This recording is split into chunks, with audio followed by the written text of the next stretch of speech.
Xabi, je trouve que ça fait vraiment du bien au Real, parce que déjà il fait jouer Arda Güler, il le fait jouer à son poste et il lui fait confiance, il fait jouer Gonzalo Garcia. Tu vois quand même la transformation là sur cette Coupe du Monde des clubs d'un joueur comme Fran Garcia. Tu vois un Tchouaméni dans la défense à 3 où ça lui va comme un gant. Un Hussein qui a la confiance et qui s'impose déjà. Un Valverde aussi qui est vraiment brillant là depuis le début de la Coupe du Monde des clubs alors qu'il perdait un peu des couleurs sur les derniers matchs. Donc je trouve quand même que il y a du positif pour moi à retenir parce que tu as des joueurs qui évoluent et je pense aussi que c'était une strate de pas presser parce que là c'est une Coupe du Monde des clubs, il n'y a pas de match retour donc la moindre erreur peut te coûter très cher jusqu'à la fin du match. Donc ouais, moi je vois quand même des bonnes choses du côté de Xabi, même si le match était moins bon, on va dire, dans le contenu que face à Salzbourg. Moi franchement j'ai quand même beaucoup de positifs que je retiens sur le match contre la Juve. Toi, tu te places comment? Alors, moi, en fait, en termes de...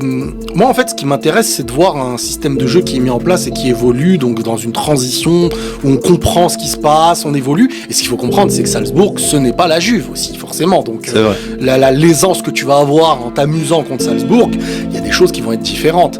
Et... il y a eu un réajustement, moi, que j'ai eu en interne, même côté Real, un réajustement pendant le match, c'est que le Real défendait à 3 au début et ils sont repassés, je crois, à la pause boisson ou à la mi-temps, je suis pas sûr, à 4 à partir du moment où Xabi Alonso a compris que la Juve ne pressait qu'avec un seul joueur. Et là, en fait, il s'est dit, bon, bah, autant... Tu vois, déjà, ça montre que tu as de la cohérence. Soit en face, tu vois une riposte d'une manière, tu t'adaptes à une autre manière. Donc, en fait, déjà, on a un Real Madrid qui veut réagir tactiquement. C'est hyper intéressant. Maintenant, moi, je trouve que le match, ce que j'ai bien aimé dans le match, c'est que forcément, tu peux pas jouer de la même manière que Salzbourg, que la Juve, dans le sens où, déjà, la Juve, le premier défenseur pendant la première mi-temps, à beaucoup de moments où tu avais le ballon, c'était Kolo Muani. Ils étaient hyper bas, ils étaient tous derrière à certains moments, donc t'es pas dans le match où... T'as le plus d'espace. Voilà, la bataille au pressing et tout, et puis dans ton dos, on t'a pris une fois, il y a eu volonté de réajuster. Moi, j'ai assez bien aimé parce qu'il y a eu un enchaînement aussi de passes, il n'y avait pas la précipitation habituelle de le défenseur a le ballon, et tu casses la ligne du milieu à chaque fois par une ouverture.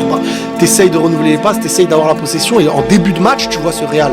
Là où le Real des années passées, surtout l'année dernière, les débuts de match, ils étaient toujours mal gérés, l'équipe en face, elle te met un peu en danger, et tu réagis, t'es dans la réaction. Là, je vois un Real qui veut entamer avec les idées d'un coach et tout, et c'est du petit à petit après. Il y aura des matchs moins bien, il y aura des matchs mieux, et il y a des séquences. Mais quand tu laisses un peu d'espace et tout, tu vois qu'il y a des choses qui se créent, tu peux jouer vite en transition. Parfois, il faudra défendre, et puis le pressing, il se réajuste petit à petit. Mais il y a des moments où tu as essayé aussi de récupérer, et tu as récupéré avec un petit pressing, mais c'est pas encore un pressing hyper ajusté pour l'instant. Tu sais.